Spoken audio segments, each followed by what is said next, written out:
Mic check 1 2, what it do? Welcome back to the Mic Check Podcast. This is T Word, the People's Champ. Today we're talking about the New Orleans Saints hosting the Jacksonville Jaguars on Thursday Night Football. And this is going to be a quick preview and prediction video covering the nuts and bolts of the game before kickoff. All right, so let's jump right into it because we don't have a lot of time before kickoff for this game. One thing I want to point out right off the rip is that I think that this is a very close game, though I actually believe that the Jags are in a better position to win, even though the Saints are coming in favored by 1 point. That's not a big margin of victory. This is as 50-50 as you can get. You've got a 4-2 team coming in from out of town to face a 3-3 team. Now, the Jaguars may not have Trevor Lawrence. He's a game time decision. And as of the recording of this video, I hadn't got confirmation that he's going to be there. That significantly changes what I think can happen for the Jags. If they have to really rely on Travis Etienne as a run game, I think that the Saints defense can do what they need to do to bottle that up if they don't have the threat of a major passer.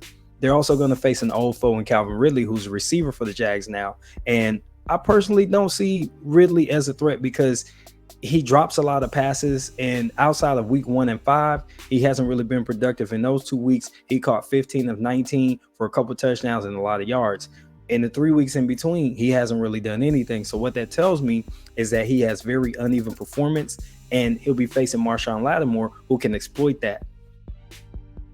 On the flip side, offensively, I think the Saints might find a way to get Michael Thomas going because I don't see a defensive back who can be physical enough to bottle Mike up. This will be the place to go because Chris Olave is still ailing with a foot or toe injury, so I don't think he can be as reliable as you want. And Rashid Shaheed, while explosive, he's a one big play per game kind of guy up to this point, so you can't really rely on him for anything. And sometimes I forget Jimmy Graham is even on the team. Now, if Jawan Johnson is available, that might be good.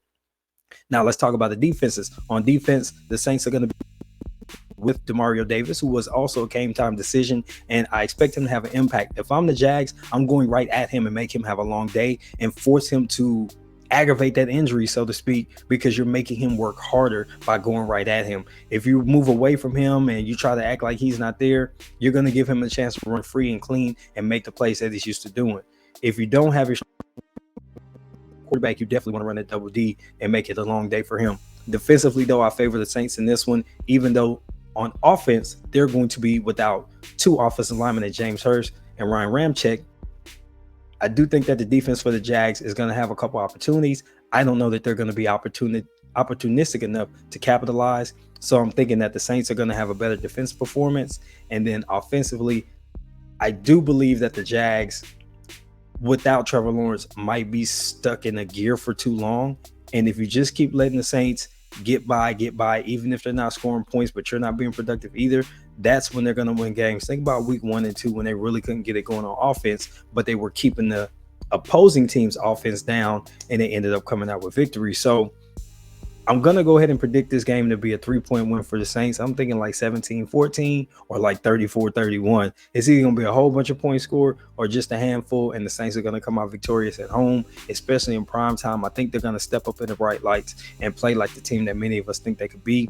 And I still think that they can win 10 games, but this would be a good start in the right direction to start to get back on that winning trend, because after last week's loss to the Texans, it does raise some questions about who this team really is. But what do you guys think? I'm predicting 17-14 Saints. Let me know in the comments. This has been T for the Mic Check Podcast. Until the next time, who that?